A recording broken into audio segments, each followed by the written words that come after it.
Olá pessoal, tudo bem? Sejam bem-vindos a mais uma live. Meu nome é Juliana, sou acadêmica do curso de História da Universidade de Passo Fundo e estagiária aqui do MHR. O museu pertence à Prefeitura Municipal de Passo Fundo, está vinculado à Vice-Reitoria de Extensão e Assuntos Comunitários da UPF. Agora, por conta da pandemia, o museu se mantém fechado. A gente espera que as coisas melhorem logo para que a gente possa retornar às atividades, retornar a receber visitação. Quem se interessar em visitar o museu após a pandemia, a visitação é gratuita. Os museus se encontram na Avenida Brasil, no centro de Passo Fundo. Bom, a nossa live de hoje, a gente vai falar um pouco sobre cultura material e a história da infância através das fotografias do Zamansky. E como convidada, nós teremos então a Isabela Zamansky. Só vou aceitar ela aqui para a gente iniciar. Vou só aguardar a conexão com ela.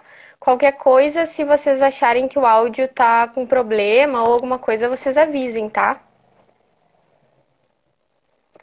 Oi, Olá, tudo tá dando bem? pra me ver? Tudo bem? Aham, Dá pra ouvir bem? dá pra ouvir bem. Uhum. Beleza, então. Boa Bom, tarde, pessoal. eu já Você me já me apresentei, se tu apresenta? quiser se apresentar também, pode ficar bem à Tá vontade. bom. Então, meu nome é Isabela Zamansky, eu sou mestre em História pela UPF, agora eu tô cursando doutorado ali na UPF também. Atualmente eu pesquiso, então, a história da mulher imigrante polonesa através da fotografia. Eu venho trabalhando com fotografia desde a minha dissertação e eu sigo trabalhando com isso agora também.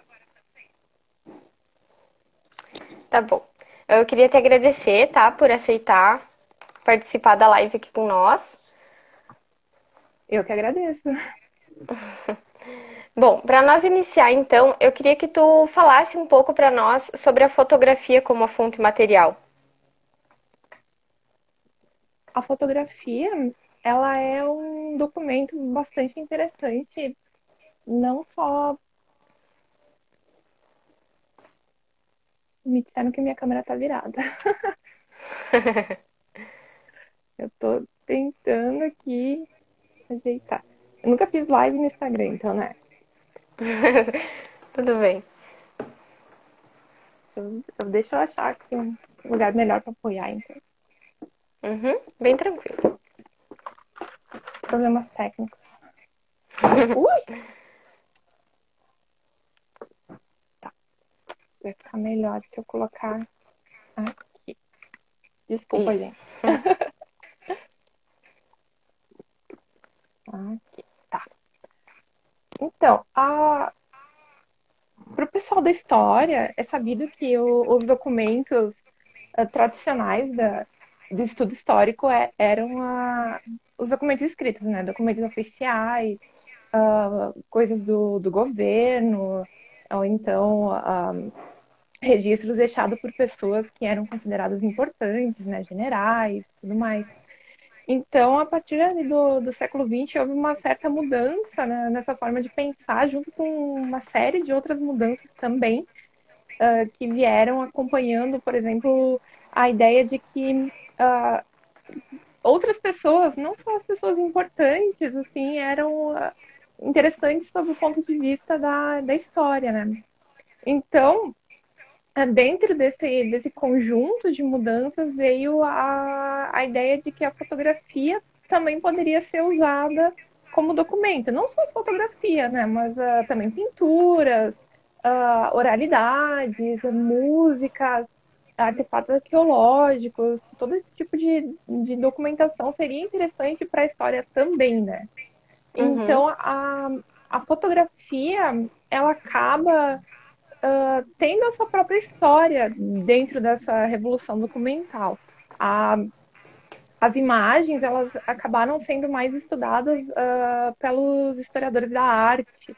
Então, se tinha aquela concepção de que as pinturas já estavam consolidadas de certa forma dentro da história da arte, as esculturas, outros tipos de desenhos.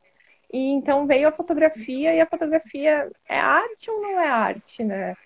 Já começou aí a discussão, já foi para o meio filosófico, já teve discussão histórica. Ela é arte e não é arte ao mesmo tempo, então ela ficou nesse limiar e acabou saindo da história da arte e entrando em outros grupos aí. Junto disso veio a ideia de que a cultura é as culturas são um objeto histórico interessante. Então, a gente já poderia aproveitar esse caminho e estudar a fotografia a partir da percepção de cultura, por exemplo, né? E não Uhum. só de outros pontos de vista. Mas também, claro, a fotografia ela é um documento imenso, né? Só a gente para pensar em fotografia, o que a gente vê de fotografia no nosso dia a dia é um número incrível, né? A fotografia existe desde o início do século XIX, e por mais que ela não fosse tão disponível assim, ali por 100 anos, 150 anos, hoje em dia a gente tem acesso a uma infinidade de fotografias e acaba que existem diversas formas de se pensar o mundo através da fotografia. Uma delas, por exemplo, é o fotojornalismo, né? Quando a gente Uhum. pensa nas Torres Gêmeas, por exemplo, o que vem em mente, né? Aquelas imagens das pessoas saltando das torres, as torres pegando fogo. Dá para fazer um estudo gigante só por fotos do que Uhum. aconteceu. E acaba que a fotografia ela abre uma série de oportunidades. A gente pode até mesmo estudar coisas que já foram estudadas várias vezes, só que de outro ponto de vista, né? Tipo, pegar algum acontecimento, tipo as Torres Gêmeas. Todo mundo já estudou pela imprensa, já estudou pelo vídeo, vamos estudar pela fotografia. E é bem interessante essa parte, assim. Só que também, como a fotografia é um documento diferente, ela também exige uma certa metodologia diferente para estudar, né? E talvez seja isso que canhe um pouco os estudos. Porque quando a gente fala em estudar história pela fotografia, a gente não pode pensar em pegar uma fotografia e tentar escrever história a partir de uma fotografia, porque isso não vai dar nenhum fruto, né? A gente vai concluir o quê? Sim. Que nessa foto tem alguma coisa, né? Então a gente precisa de um conjunto grande de fotografias, tem que ter ali uma pergunta histórica, um problema histórico para permear o estudo e chegar em algum lugar de fato, né?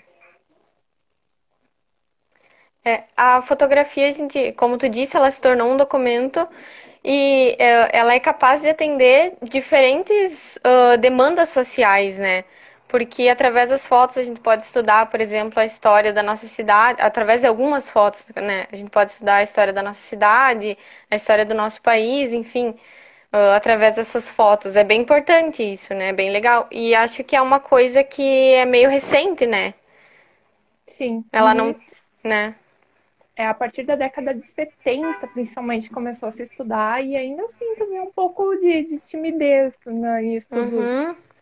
pela fotografia. Eu, por exemplo, eu estou no doutorado, vamos dizer que, sei lá, tenha 30 doutorandos, eu sei que tem dois ou três estudando esse tipo de fonte, né? Com esse tipo de Uhum. fonte. Eu já tive conversa com um colega que me disse: eu usei uma foto na minha dissertação e foi para ilustrar um lugar que eu estava falando, sabe? E Sim. normalmente é o que acontece, a gente acaba usando a fotografia para ilustrar o texto, né? Falou Uhum. de tal cidade, coloca uma foto da cidade. Falou de tal pessoa, coloca a foto da pessoa. Acaba não fazendo uma análise de fato do que está mostrando nessa imagem, né? Eu já Uhum. até li alguns artigos, alguns textos que comentavam que às vezes a foto até ela passa alguma informação ali, tem alguma coisinha que contradiz o texto. E muitas vezes isso é ignorado porque você não está de fato analisando a fotografia Uhum. no decorrer da tua pesquisa, né? Mas Através de uma foto, talvez pode ter muita coisa e a gente tá usando essa foto só para representar a imagem de uma pessoa, alguma coisa assim, né? sim. E ela, na verdade, ela é bem interessante até nesse sentido, porque a fotografia ela evoca uma série de emoções em quem está olhando para ela, né? Você olha a Uhum. fotografia, você vai você pode analisar ela em diversas camadas, alguma coisa vai te chamar a atenção, de repente você olha uma foto e acha a vestimenta da época muito Uhum. interessante, aquilo te suscita uma série de perguntas e é bem isso que eu acredito que a fotografia tem um potencial muito grande na pesquisa histórica, porque você pode olhar as mesmas fotografias que eu estou olhando e ter uma pergunta totalmente diferente para fazer em cima. Uhum. Bom, na tua pesquisa eu vi que tu comenta também sobre a passagem da inclusão de crianças em representações imagéticas, né? Primeiro na pintura, e depois ela volta na fotografia. Como que se deu esse processo de inclusão da criança nessas representações? Isso é bem interessante até porque é algo que eu usei na minha dissertação e que não estava muito planejado, mas eu pensei que como eu trabalhei com a história não, a representação da infância na fotografia, eu pensei que a gente não pode falar de representação na fotografia sem pensar no que vem anteriormente à fotografia, porque, querendo ou não, a fotografia é uma continuidade, né? Porque antes dela, Uhum.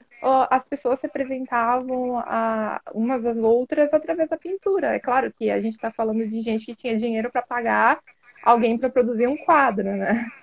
E Sim. a gente normalmente vê uma representação de uma pessoa, a não ser que seja, sei lá, uma rainha inglesa que tem, então, a representação dela jovem, adulta, idosa, em quadros, mas normalmente você vê uma pintura, duas, e olha lá, né? De gente que tinha dinheiro, é Uhum. claro, as elites. Mas quando você pensa em como se deu essa inclusão da criança na fotografia, ela já estava muito mais consolidada nas representações na época em que a fotografia apareceu. Eu fui até a antiguidade dar uma pesquisada quando eu fiz a minha pesquisa. Eu encontrei um livro da Universidade de Oxford que falava sobre a arqueologia da infância, muito interessante, e ele é composto por uma série de artigos que falam sobre diversos momentos mesmo da infância que foi pesquisado através da arqueologia. E um que me chamou bastante atenção falava sobre como as crianças eram representadas na Grécia. E, Uhum. assim, é claro que a gente está falando de situações, a gente não está falando do geral, né? Toda a antiguidade Sim. não representava crianças. Houve até um período da história grega em que realmente se representaram crianças do jeito que crianças são, bebês redondinhos e tudo mais. Mas, no geral, não tinha muita representação da infância. E quando tinha a representação de um bebê, normalmente era o Cupido, né? Não era uma criança Sim. qualquer, era um deus. Uhum. E o mesmo acontece depois, assim, na, na representação artística egípcia, as crianças eram representadas como mini adultos também. Era o mesmo Uhum. formato do adulto, só que menorzinho. Eles tinham até essa diferença de tamanhos para representar o homem e a mulher. A mulher era desenhada um pouquinho menor do que o homem, na maioria das vezes, assim. Aí a criança era igual aos pais, só que pequenininho. Só que pequeno. Aí depois, na Idade Média, meio que se seguiu nesse esquema de representar a criança como um mini adulto, sabe? Se alguém tiver curiosidade, dá uma procurada no Google sobre como eram as representações de Jesus lá em 1300. Ele era igual um adulto, só que pequeno no colo da Maria. É bem esquisito. Tem até eu vi até uns posts já sobre como o pessoal da Idade Média era terrível em representar crianças, porque eles desenhavam as crianças parecendo uns adultos encolhidinhos e bem carrancudos, assim, é bem interessante. Aí depois no Renascimento que se começou a meio que se inspirar na Antiguidade Clássica para representar as figuras bíblicas, né, nas pinturas. Aí começou a aparecer um Jesus parecendo um bebê, e daí inspirado naquele cupido que era desenhado na antiguidade, né? E passando o Renascimento, se começou a representar um pouco mais as crianças, crianças nobres, principalmente. Ali em Uhum. 1700 surge a primeira pintura com uma criança sozinha, assim, isso totalmente inédito. Normalmente era junto de adultos, normalmente era a representação de Jesus e Maria, e começa realmente a se representar mais a criança sozinha, mas isso tem parcialmente uma explicação na saúde, o que é bastante interessante, porque não se representava muito as crianças, porque na verdade as crianças não sobreviviam tanto antigamente, né? As Uhum. famílias tinham 5, 6, 7 filhos para dois sobreviverem até a vida adulta. Então, se teve uma série de convenções para proteger a família, para não sofrer essa perda, que acabou se tornando o natural, por exemplo, não dar nome para criança muito pequena, para não apegar, porque assim, se sobreviver a gente pensa depois, se não sobreviver a gente não fica tão triste assim porque nem nome tinha, né? Então é um Uhum. tipo de foram tipos de coisas que acabaram se tornando hábitos simplesmente porque não se sabia se as crianças iam sobreviver ou não. Então, não tinha por que gastar esse dinheiro representando uma criança que talvez nem chegasse à vida adulta, a não ser que você realmente fosse Sim. muito rico, né? Tanto que a gente tem quadros de famílias reais que têm bebês que, na verdade, não cresceram representados lá. Mas isso Uhum. lá no Renascimento, depois do Renascimento. Antes disso, não era muito comum mesmo. Assim, a criança não tinha essa centralidade na família que nem a gente vê hoje em dia, que hoje em dia tudo gira em torno da criança, nessa ideia de família, né? Uhum. Claro, se pensando na família tradicional, não fazendo discussões de outro tipo, Sim. mas mudou bastante a forma como a gente entende a criança dentro da família, até mesmo nos últimos 100 anos, né? Porque imagina quantos de nós temos avós que têm 9 irmãos, né? 8 irmãos, é Sim. bem comum. Agora que a natalidade a natalidade é mais baixa porque a mortalidade infantil é muito menor. Então a gente acaba dando muito mais importância para as crianças porque a gente sabe que é muito mais fácil que elas sobrevivam. Então, com a Sim. fotografia, acabou que a fotografia chegou ali no século XIX, quando isso já estava mais consolidado. A criança já sobrevivia mais, mas ainda assim, por um tempo na Europa foi costume tirar fotos das pessoas depois que elas morriam, porque a fotografia era muito cara e acabava que a única oportunidade que a pessoa ia ter de ser fotografada, de deixar uma lembrança para a família, ia ser depois que ela morria, né? Também tinha outros momentos em que a fotografia era comum, por exemplo, casamentos, né? Que era um Uhum. evento grande o suficiente para você despender um dinheiro desse tamanho para registrar o momento. E também era uma coisa que ia acontecer uma vez só na vida da pessoa, né? Não tinha a opção casar de novo. Mas existem incontáveis números de fotografias de crianças pós-morte na Uhum. Europa, ali do século XIX. E é até um objeto de estudo bem interessante sobre vários aspectos, sobre rituais funerários, a cultura da morte na época, né? A forma como se representavam, como se queria representar a criança como se ela ainda estivesse viva na foto, porque era uma lembrança que os pais iam levar para o resto da vida. A única lembrança material que eles teriam da criança na época. É bem interessante esse tipo de coisa. E, claro, houveram outros tipos de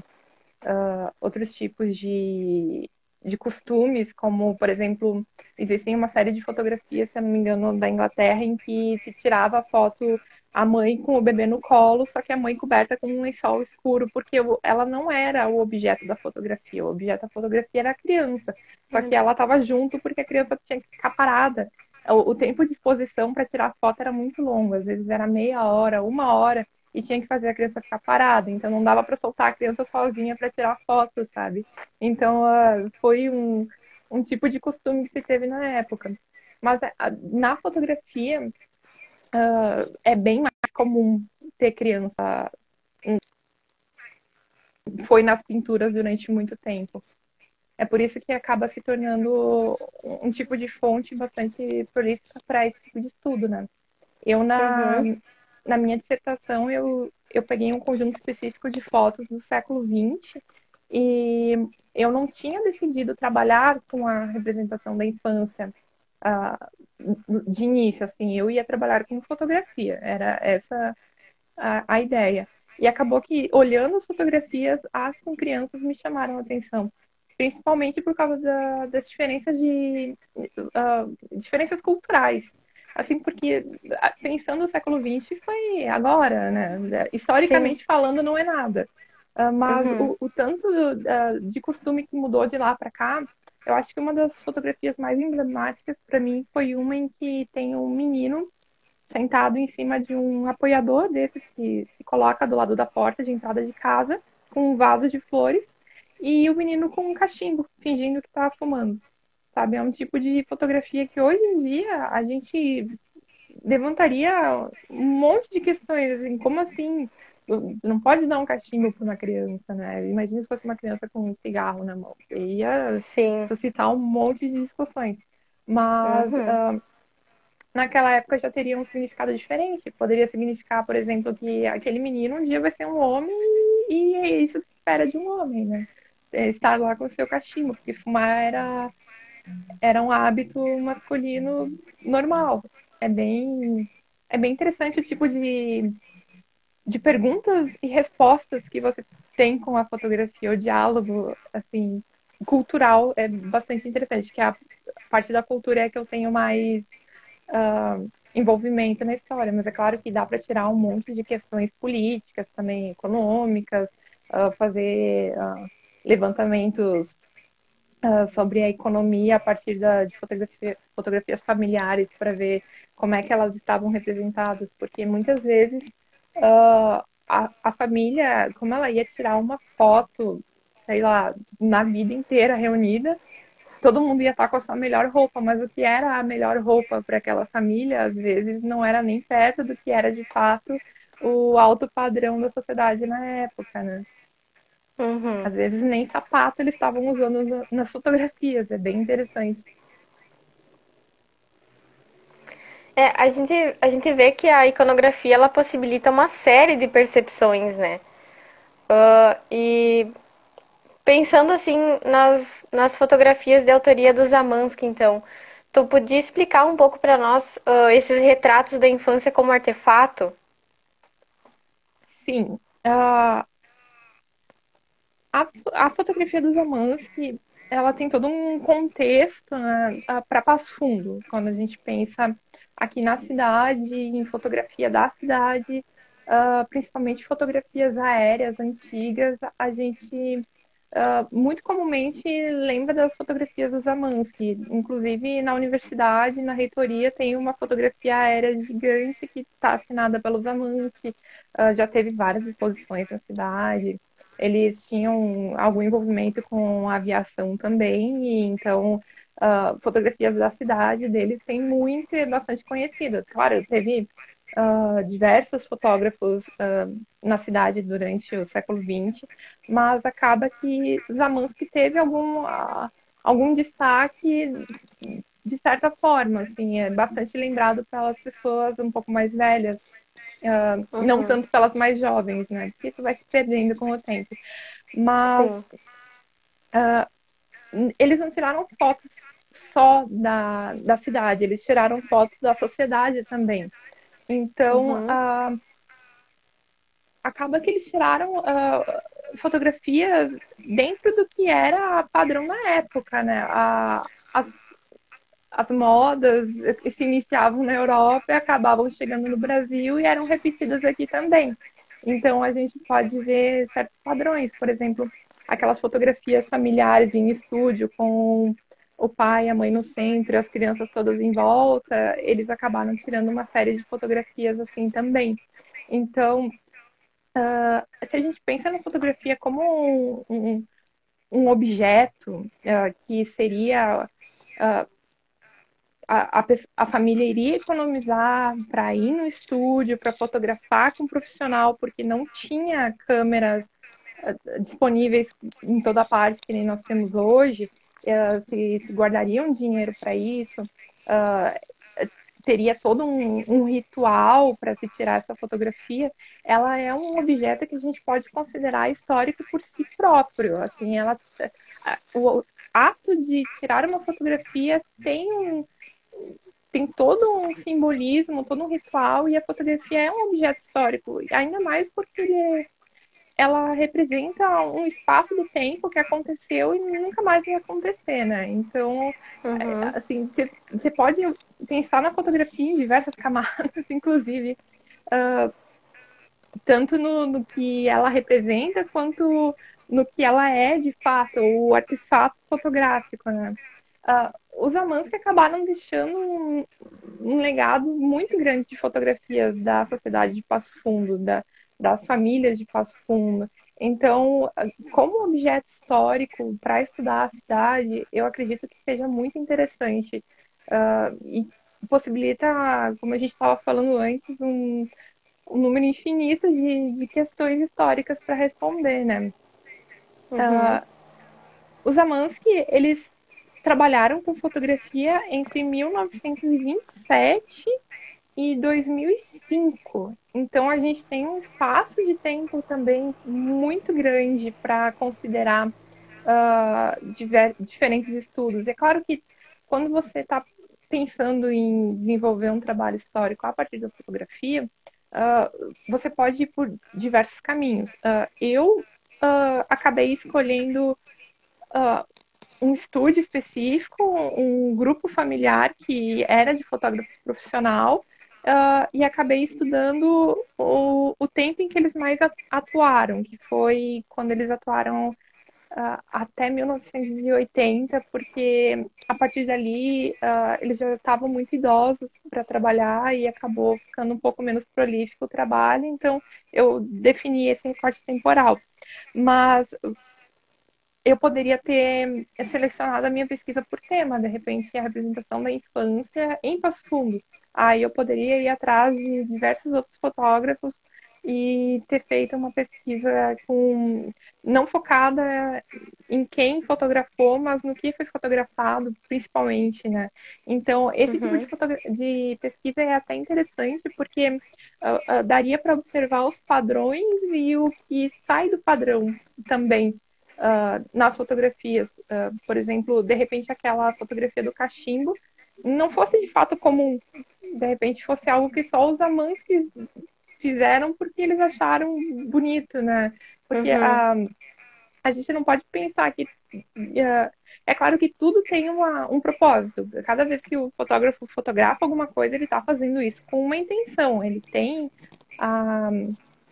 tem um objetivo ali, mas pode ser um objetivo completamente dele, único. Tipo, eu vi aquele cachimbo, achei bonito, filho, toque, segura para mim, eu vou fotografar. Não teve nenhum outro significado maior que isso. Eu não estava querendo representar a vida adulta, não estava nada. Mas é por isso que a gente não pode pegar uma foto e tentar contar uma história a partir dela, né? E também quando a gente está falando em pesquisa com fotografia e também pesquisa com qualquer tipo de fonte, a gente não pode se restringir só a essa fonte, né? Eu vou estudar a fotografia, mas eu não vou pegar mais nada para olhar, não vou pegar mais um texto, vou contar só o que a fotografia está me dizendo. Só que a fotografia não vai te dizer nada. Ela vai estar ali e ela vai estar mostrando alguma coisa que talvez não faça o menor sentido para ti, mas se você fosse ler sobre a história da fotografia, eu acho bastante importante quando você vai estudar algum tipo de fonte, você ter pelo menos uma ideia geral do histórico dessa fonte, como é que as coisas chegaram nesse ponto. Tanto que quando eu fui pensar na representação da infância, eu acabei indo lá para a antiguidade para pensar o processo, né? Como é que chegou até agora e também o que repetiu e o que não repetiu, né? E também a gente tem que considerar que ali no século XIX se tinha costumes que estavam vindo do Renascimento, por exemplo, tem muitas fotografias feitas em estúdio que no fundo do estúdio eram desenhados aqueles arcos gregos, aquelas estátuas gregas e coisas assim no cenário. Então, isso vai aparecer numa fotografia do século XIX. E por que que aquilo está ali, né? Qual é a intenção dessa paisagem pintada? É para bonito? É para bonito também, né? Mas tem um histórico para ter chegado nisso. Então, é claro que toda pesquisa histórica ela é infinita. Se tu for desencavando mais coisas, tu vai chegar. Por exemplo, quando eu fui estudar os Amansky, eu fui indo para trás para ver o que eu ia achando, né? Onde é que começou? Uhum. Por que que eles começaram a fotografar? Aí eu descobri que o filho mais velho, que é meu trisavô, ele comprou uma câmera e decidiu, eu quero ser fotógrafo, começou a fotografar. E foi isso, sabe? Teve mais intenção que isso? Talvez tivesse, mas eu não tenho como descobrir, porque não tem nenhum documento que chegou até mim que tenha dado alguma luz sobre isso. Mas também aí a importância de você envolver mais documentos na pesquisa histórica. Não adianta eu me fiar só no que a fotografia vai me dizer, porque a fotografia, na verdade, Uhum. ela não vai me dizer muito sobre o fotógrafo, a não ser a forma como o fotógrafo gostava de fotografar. Tanto que as fotografias dos Zamansky, elas têm até um certo padrão, assim, elas são reconhecíveis se você tem um conjunto, principalmente as Uhum. fotografias de paisagem urbana. As de pessoas eu não sei dizer, porque aquele costume de fotografar toda a família junta, bonitinha no estúdio, era comum, né? Bastante gente. Sim.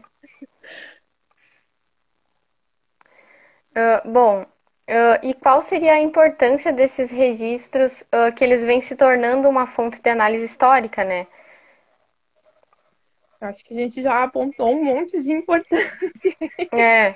mas é claro que a gente tem que sempre lembrar que todo tipo de todo tipo de produção humana é passível de ser um registro histórico. No futuro, os historiadores do futuro vão olhar para 2020, vão querer estudar a pandemia, eles vão ter um número infinito aí de arquivos, de fontes que eles vão poder utilizar. E é claro que, assim como a gente teve uma revolução documental ali no século XX, eu acredito que vai ter outra, não deve demorar muito por causa das fontes digitais agora, que Uhum. já é algo que a gente usa, mas sem existir exatamente uma formalização sobre isso, né? Como lidar com fontes exclusivamente digitais, e eles vão ter que acabar lidando com isso no futuro, né? Sim.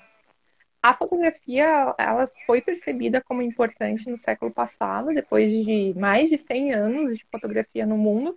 Então, pode ser que agora seja mais rápido que se perceba a fotografia digital, porque agora a fotografia é praticamente toda digital, como uma fonte super válida também daqui 10, 20, 30 anos, né?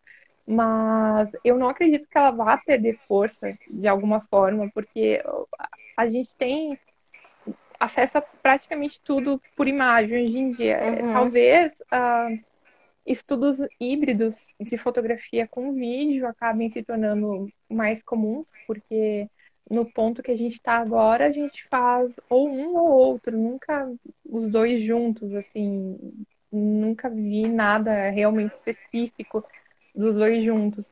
Mas eu acredito que isso vai acabar se tornando comum, que a gente vai acabar estudando diversas coisas, diversos acontecimentos, os maiores aos menores, através de documentos digitais, e a fotografia não vai perder a importância, só que a gente vai ter outros tipos de perguntas no futuro. Por exemplo, como Sim. lidar com o Instagram, né? O tipo de estudo que a gente consegue fazer a partir do Instagram no futuro vai ser bem interessante de ver isso acontecer, né? E também a gente acaba se focando muito em fotografias mais antigas atualmente. Eu até tenho visto alguns estudos um pouco mais contemporâneos, porque a gente tem agora a concepção de que a história do tempo presente é um tipo de estudo válido que não tinha até um tempo atrás, tanto que quando a gente está falando em revoluções na história, a gente não está falando de uma coisa que apareceu e mudou tudo, a gente está falando de um monte de coisa mudando ao mesmo tempo, né? De repente se percebeu que Uhum. estudar a história pura era impossível. Então a gente vai poder estudar a história pensando em antropologia, pensando em cultura, em política, em geografia, e com as fontes é a mesma coisa. Então, esse tipo de situação eu acredito que vai acabar acontecendo de novo, mas eu não acho que a fotografia vai ser deixada de lado em nenhum momento, principalmente por tudo que tem acontecido e tudo que a gente tem visto ser fotografado. Por exemplo, agora as queimadas no Pantanal, o que a gente tem de registro super impactante do que está acontecendo agora, Uhum. eu não acho que a gente deva desperdiçar isso dentro da história. Jornalisticamente falando, é de uma importância indiscutível, né? Mas dentro da história também a gente não pode esquecer que essas fotografias existem e que elas representam alguma coisa, que elas são um objeto desse tempo e que dizem bastante sobre esse tempo, né?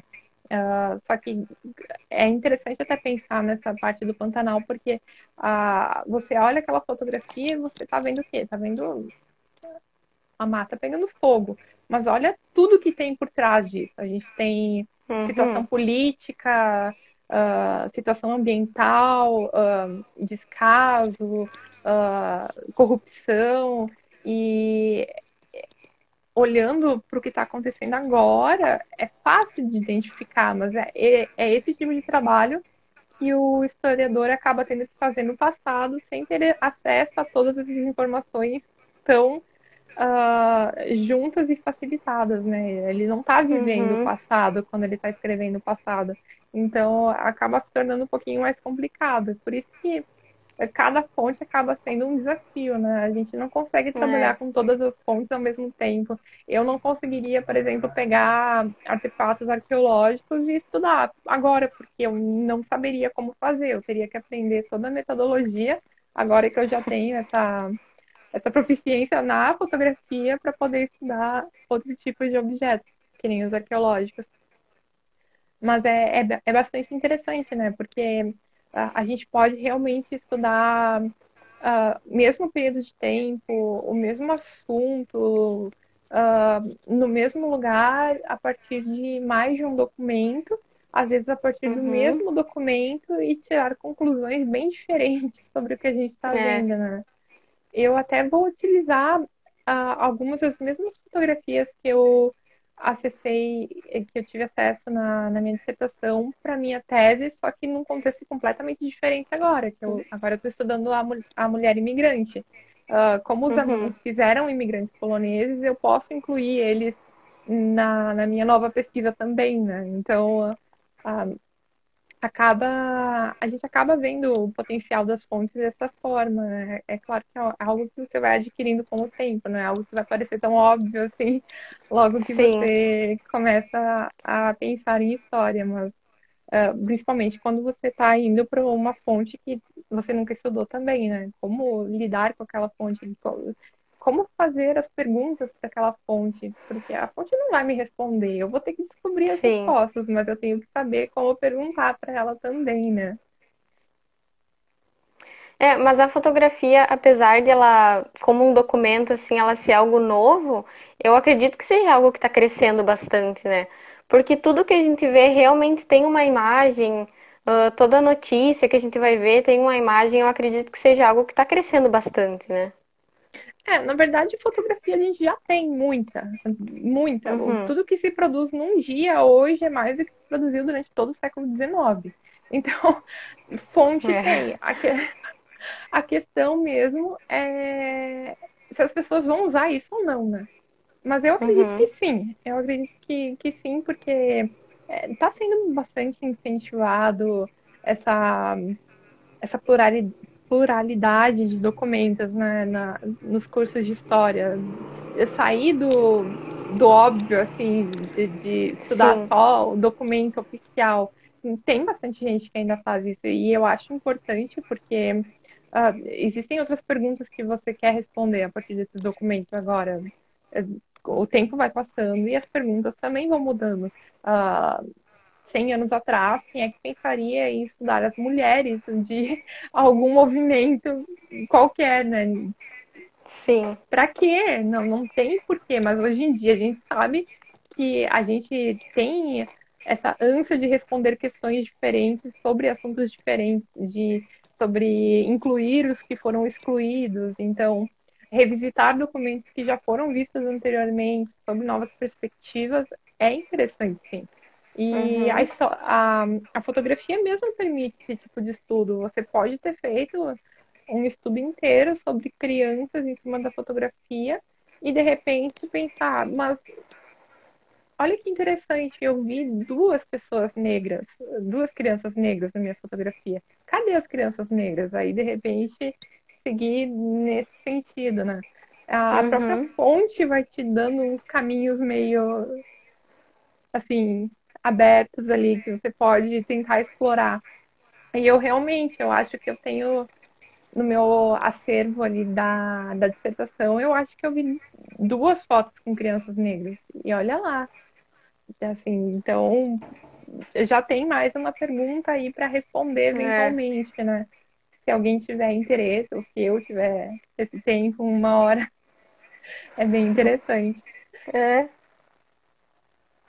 É, a gente vê que a fotografia, ela, além de trazer lembranças boas, que nem, tipo, fotos de família, a gente vê que tem uma lembrança especial, a gente tira foto em momentos especiais, mas além de tudo isso, ela carrega muitas informações, né? Se a gente para analisar as fotografias, todas elas têm algo por trás, tem alguma história, uma realidade atrás.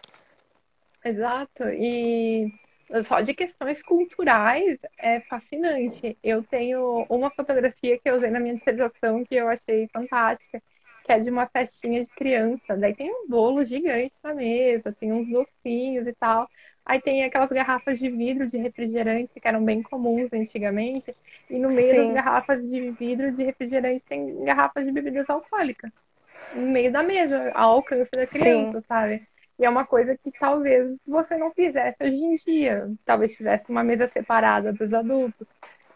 é, E são questões, assim, como a proximidade de tempo não é tão grande assim, porque, por exemplo, se você está estudando o Egito Antigo, é quase como se você estivesse estudando uma civilização alienígena, porque você não pode simplesmente colocar as tuas ideias atuais naquele período e dizer, provavelmente a mulher era desenhada menor, porque eles não se importavam assim com a mulher que nem se fazia aqui no uhum, século passado. A gente não pode simplesmente assumir isso, porque a distância temporal é muito grande. Mas quando a gente está pensando num tempo um pouco mais próximo e já tem coisas num formato um pouco mais semelhante com as nossas de hoje em dia, por exemplo, festas infantis, que é uma coisa que não deve existir há muito tempo assim. Imagina que na Idade Média não se sim, faziam festas de aniversário para criança, né? uhum, Então, a gente consegue fazer paralelos entre o hoje e o que foi há 100 anos, até ver o é. processo que isso evoluiu, né? A fotografia mesmo permite esse tipo de coisa. E em diversos assuntos. Porque fotografia, a gente tem fotografia de praticamente tudo, né? É, aqui no Instagram do museu até tem umas publicações de curiosidades que a minha colega fez, que é ontem e hoje. Aí são fotos de Passo Fundo antigamente e fotos hoje em dia. E Uhum. a gente consegue ver o quanto a cidade evoluiu através dessas fotos, né? Pois é, exatamente. É até um tipo de trabalho que não se vê fazer muito academicamente, mas se vê bastante como uma forma de curiosidade, né? Mas imagina É, o tipo de pergunta que você poderia fazer nesse contexto. Eu acho bastante interessante, por exemplo, fotos da UPF. Se você pega fotografias de como a UPF era na época em que o terreno foi cedido para a UPF, quando ainda não tinha sido construída a universidade, era tudo plantação ali. E hoje em dia sim. tudo floresta, né? Ou como esse tipo de coisa muda com o tempo. E fora que, como a gente tem um número infinito de questões que a gente pode achar interessante historicamente hoje, por exemplo, a história ambiental, que é uma coisa que nem se pensava até um tempo atrás, né? A gente pode fazer até estudos de como a vegetação urbana mudou de um tempo para outro, né? Esse tipo de coisa também. Eu acho bastante interessante. A, a Fabiana Beltrame, ela fez um Uhum. estudo sobre a praça, da Praça da Cunha aqui, né? Como uma região fotográfica. E isso é bem interessante porque você está estudando ali um lugar que tem uma importância para a sociedade. Parece um lugar pequeno, mas se você for ver as fotos, já aconteceu tanta coisa ali que dá para responder um monte de questões só a partir de um lugar ali, né? Então, É, é mais uma questão de definir teu foco e acabar pensando em perguntas e indo por esse caminho, né? Eu mesma, com a história, com a representação da infância, eu podia ter seguido por um monte de caminhos diferentes também, porque, querendo ou não, é um assunto bem vasto também, porque sim. é muita coisa acontecendo. Mudou a forma de educar a criança, a forma como a criança é vista no meio familiar mudou, a forma como a criança é vista na sociedade mudou. Então, acaba tendo um monte de questões realmente que você pode ir respondendo e nunca tem fim, né? Sim. A fotografia nos possibilita isso, né? Ela nos traz muitas respostas e ao mesmo tempo muitas perguntas, né? Qualquer tipo de documento, na verdade. É muito difícil É, você simplesmente esgotar um documento, assim, dizer, não, agora a partir desse documento aqui não tem mais nada para perguntar, sim, não tem mais nada interessante aqui. É que, na verdade, a gente só tem que mudar a nossa pergunta, né? Alguma coisa vai sair dali. Mas eu acho que a fotografia, por ser um objeto que tem história, que tem questão com a memória também, ela acaba tendo assim um uso histórico muito grande. É até interessante pegar fotografias agora da metade do século XX para frente e, por exemplo, pega um conjunto de fotos de Passo Fundo de 1950 para cá e leva para um grupo de pessoas de mais idade para darem uma olhada. Eles uhum, ficam fascinados, assim, nossa, eu ia nesse lugar, eu conhecia fulano, eu fui no casamento sim, do ciclano, e aí o que dá para tirar dali é muito rico. Eu fiz uma apresentação no Instituto Histórico, depois que eu já tinha terminado a minha dissertação, e eu levei algumas fotos para eles olharem. Assim, nossa, se eu tivesse mostrado para eles antes, eu teria tirado tanta coisa para minha dissertação de lá, porque eles sabiam um monte de coisa, um monte sim, de história. E aí acaba que é muito bom de associar a fotografia com a oralidade, fazer entrevistas, mostrar as fotografias para as pessoas e utilizar isso como um documento também, uma fonte. A oralidade também pode ser usada como fonte. É claro que ela tem as suas uhum, particularidades, né? Toda fonte tem particularidades. Você não pode simplesmente estar entrevistando pessoas e usar no teu trabalho, porque tem a questão do envolvimento do comitê de ética, como você está lidando com pessoas, tem que ter, sim, elas têm que autorizar que você use, tem que ter transcrição, não dá para só conversar e depois escrever, fulano disse tal coisa, você tem que ter isso documentado. Mas se for ter tempo e vontade, dá para tirar tanta coisa daí também, que é uhum. bem interessante. Eu lembro de um senhor que foi visitar o museu no início desse ano, e aí eu tava fazendo a mediação pra ele, e a gente chegou numa foto que tem ali no museu, de uma vista aérea de Passo Fundo de 1960, se eu não me engano. E aí foi ele quem fez a mediação pra mim, porque ele que contou toda a história daquele quadro, ele contou como era, foi... É bem legal porque eles têm umas lembranças assim e contam muito mais coisas que a gente nem imagina às vezes, né? Sim, é bem legal isso mesmo. É claro que a memória também é falha, né? Todo Sim, documento, na verdade, pode ser falho, porque mesmo uma fotografia que a gente está vendo, ela pode ter sido montada. Você diz, não, fulano está morto nessa fotografia, mas de repente só foi representado para fulano parecer morto. E acaba que a memória ela tem essa questão porque muitas coisas que acontecem acabam ficando na nossa memória, mas acabam sendo distorcidas por causa da coletividade. Por exemplo, aquela ideia do 11 de setembro, que todo mundo comenta que estava assistindo desenho na hora e parou o desenho para passar o plantão da Globo, isso é falso. sim. Não estava passando desenho, todo mundo tem essa memória, mas eu estava assistindo, eu lembro que eu estava assistindo. E acontece, né? Só que não dá para deixar esse tipo de coisa impedir que um estudo aconteça, né? Inclusive, até esse tipo de coisa é interessante, dá para ser estudado. As ausências também podem ser estudadas. Ah, por Uhum. exemplo, pegar fotos de algum acontecimento e você percebe que não tem ninguém ali de determinado grupo, não tem nenhum negro nessas fotos aqui. Por quê? Existiam negros nessa época, eles eram parte atuante da sociedade. Cadê? Cadê as mulheres nessas fotos aqui, sabe? Por que não tem nenhuma Uhum. criança em tal situação? Então, acaba que tem realmente muita pergunta que dá para fazer. E é claro que você precisa ter um certo conhecimento geral da situação que você está estudando para conseguir identificar esse tipo de situação, né? Eu não posso pegar Uhum. e estudar a imigração polonesa, a mulher imigrante polonesa, sem conhecer a imigração polonesa. Por que ela aconteceu? Foi por motivos econômicos, foi por motivos políticos, o que era econômico, o que era político, o que era cultural.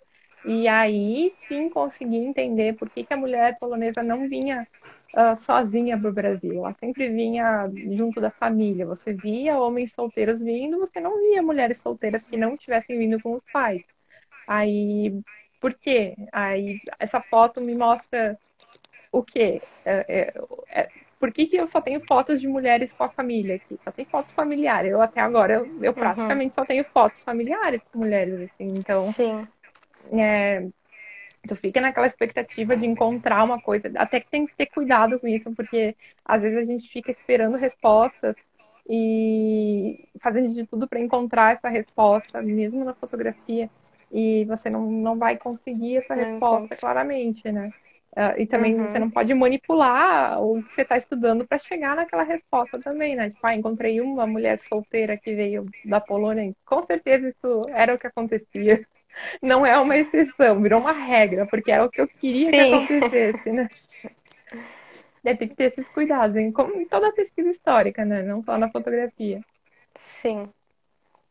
É, a fotografia é uma fonte, mas a gente tem que ir em busca de outras coisas também, né? Pra entender.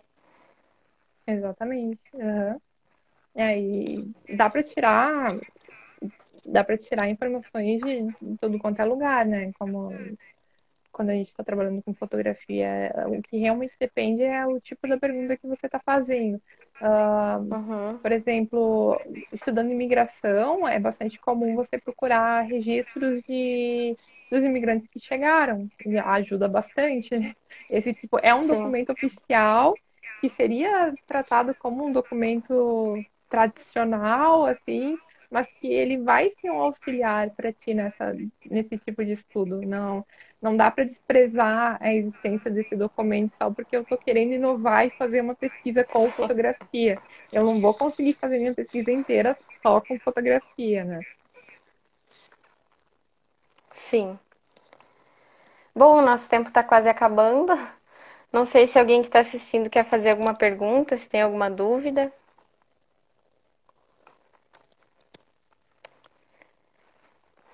Acho que seria isso, então. Eu acho. Falei demais já. Eu quero te agradecer, então, mais uma vez, em nome de toda a equipe do museu. Foi uma live bem importante, acredito que todo mundo aprendeu bastante. Então, muito obrigada. Eu que agradeço. Quando quiserem falar sobre fotografia, me chamem. Vamos marcar outra live, então. Beleza. Muito obrigada. Obrigada para quem acompanhou a gente também. Então é Obrigada, isso. pessoal. Até mais. Até mais.